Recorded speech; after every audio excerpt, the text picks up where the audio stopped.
guys, welcome back to my channel. My name is Janelle, and today I'm wearing a red shirt with the words champion on them. Yes, that's the correct way. I had to check.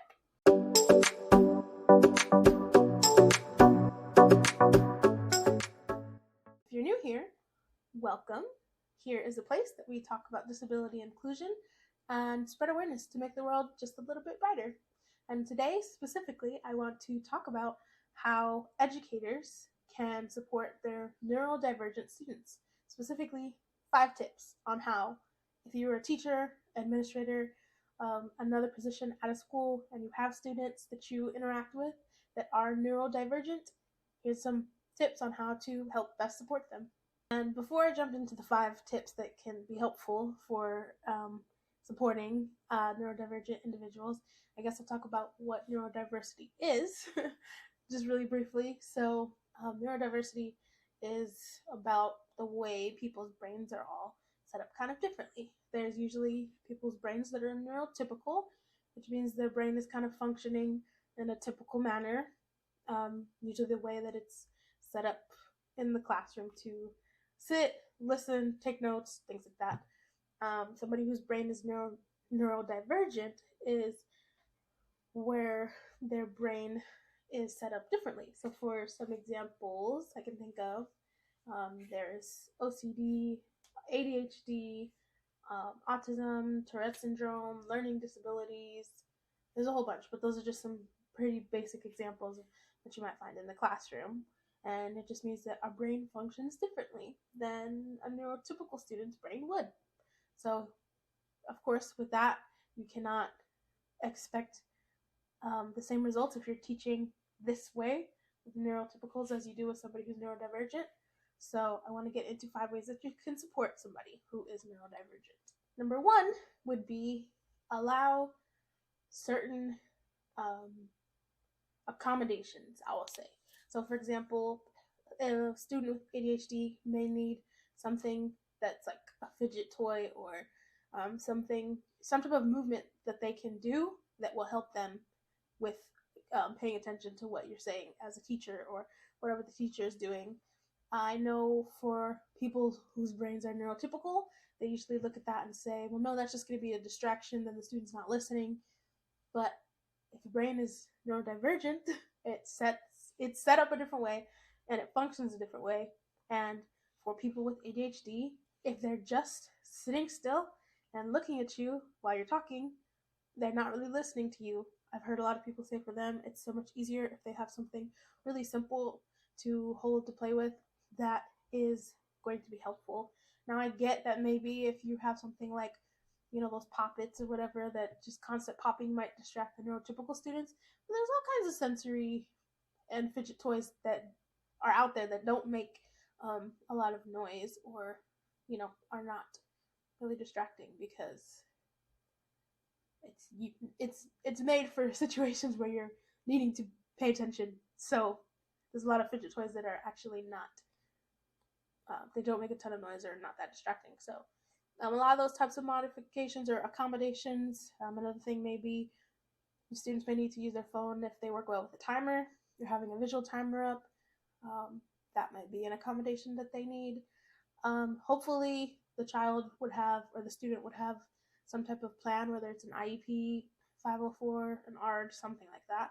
And that can kind of help you with seeing what works for them. But a student may be neurodivergent and not yet diagnosed with anything, but you might just see some signs, and so they don't have anything in an IEP or 504 for you to follow. So some good examples would be just starting with, just try things out and see if I give you this fidget toy while I do this lesson, will that be helpful? If I use this timer, does that work? Do you want a visual timer? Do you want one of those timers with sand that turns over? Different things like that. I know that's frustrating because you have a lot of other things to do and you have a lot of other students to also help, but I'm very sure that it will mean so much to that child and to their family. So I would say any type of accommodations that you can find that would be helpful would be good. Of course, it varies on what the condition may be. With things like learning disabilities, maybe like dyslexia, They might need to use different methods for reading or writing, and that's fine. See if you can contact your school about getting some type of support for that child, or some type of training in those methods to try to help them with that.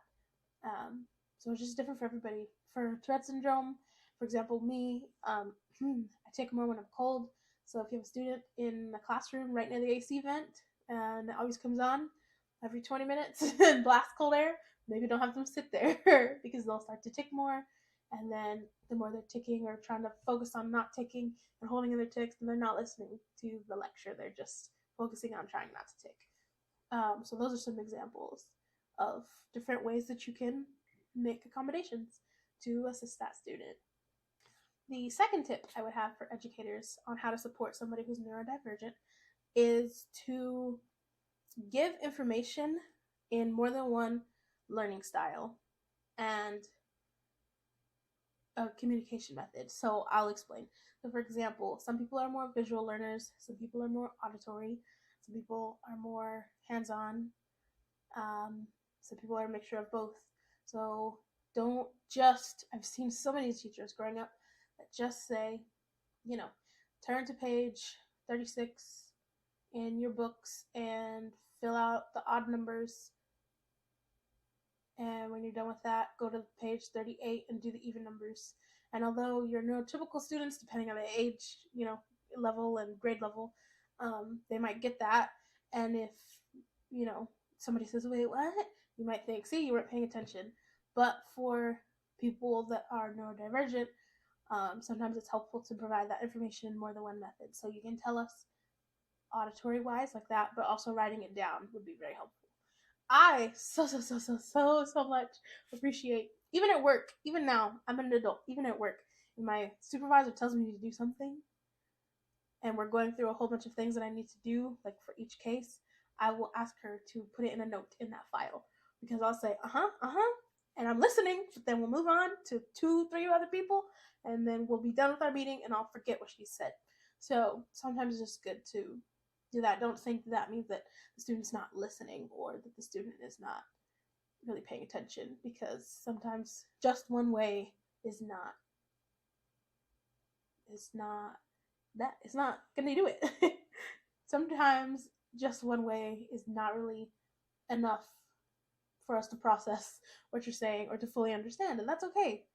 I would say to try to communicate in more than one communication style as well. So I know, for example, speaking generally to everybody, you kind of talk differently, you speak differently, your intonation is differently compared to if you're just speaking to somebody one-on-one.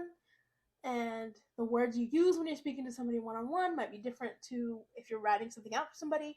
So try, if you can, to communicate maybe not just all to the class, but also have it written down for that student. If you already know what you're going to do for that day and you already have, everything that you need set aside for what you're going to do, you can copy paste or just kind of write it in layman's terms, something that will be helpful for that student to process the instructions, because it's not that they're not paying attention or they're not listening. It's just sometimes we need a different method, a different way for you to convey that information to us. Number 3, I would say, the third tip is, if you can, or if the student can express it, ask them as you're doing these things. It's always good to check in. So ask them, hey, when we do this and I give you the instructions on a piece of paper, is that helpful for you? If they're able to communicate that with you, that's awesome. If not, just kind of see if when I do this, is this helpful? So my third tip would be to always check in, because something might be helpful, and maybe we found a new method that's even better. I'm like, oh no, I definitely understand what you mean when you write this down like this, or I definitely feel much better when I'm anxious if we do this, because things might shift and change, or you might find new things that work even better. So the third tip I would say is to don't just figure out what works in maybe this situation and just have it stick or have it apply to every situation. Just kind of check in if you can and see if maybe at PE the increased noise is a lot, so they need headphones. But maybe in class, the increased noise, they didn't need headphones, they just needed to listen to music, for example, depending on, of course, the grade level. So yeah, definitely checking in and seeing if the methods are still working or if something works better in one environment versus another. The fourth tip I would give you on how to support a neurodivergent student is to celebrate their creative ways of doing things, of thinking, of expressing themselves. Oftentimes, there are things that people do a certain way, neurotypically. You do this, and this, and this. Maybe your student with autism does it a different way, or maybe your student who has a learning disability sees it some different way. And celebrate that. Don't just say, well, no, this is the way we usually do it, or, don't just say, well, that's weird, or what are you doing? Or this way is quicker, whatever the case may be, just celebrate how they come up with it, because maybe their way is slower, but maybe that's how they process it, maybe that's how they understand it better.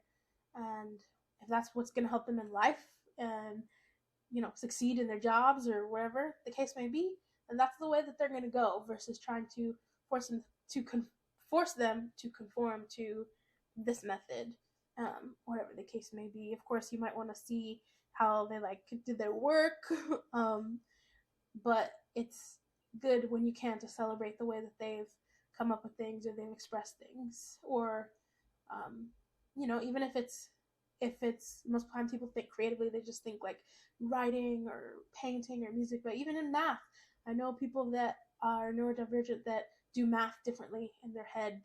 We've learned there's so many different ways you can do math to get to the same answer.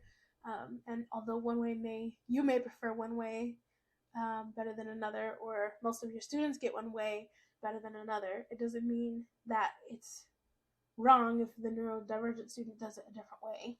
Just celebrate their differences and say, wow, it's amazing your brain can see it that way. Just different things like that.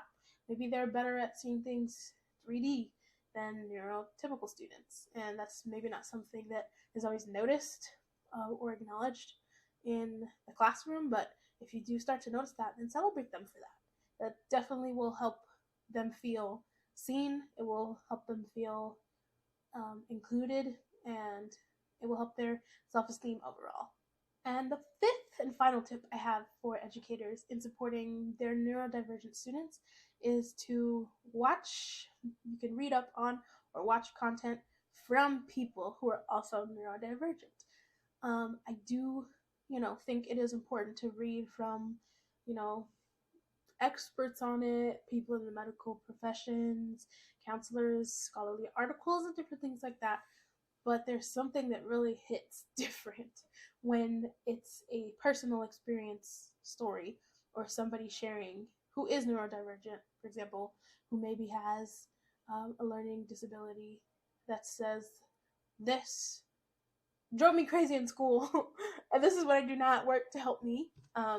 You can take those methods and use them, and it's lived experience. It's people that are living it, are going through it, and maybe have been around longer and have found some things that work and that don't work. Now, that doesn't mean that because it works for this person, it's going to work for everybody, but it does give some ideas. There are some commonalities in a lot of things. I have accommodations that I use now at work with Tourette Syndrome that it took me a while to figure out on my own, worked out for me, but it would have been great in school. So I share that. You come across it, maybe you have a student in your class with Tourette Syndrome, and you say, hey, that's a good idea with using a timer. Or, oh, maybe don't sit them close to the AC if it makes their tics better or worse. Or, oh, I see that the pressure of everybody looking at them during a presentation will make them tick more. Maybe give them a heads up or a more advanced notice that you're going to present it to the class. Or if they have another method of how they can present it to the class, maybe instead of live, say, hey, can you do this video? This was also very helpful. Can you do this video, like a project? And then when it's your turn to present, we will show the video. So that way the person's not worried about everybody's looking at me and I'm trying not to take, and what's on my paper, what am I supposed to be saying? When you get to watch people who talk about it, that are neurodivergent, that have gone through it, it helps you understand your students, and it also helps you with some ideas of how to help support them and accommodate them to their needs.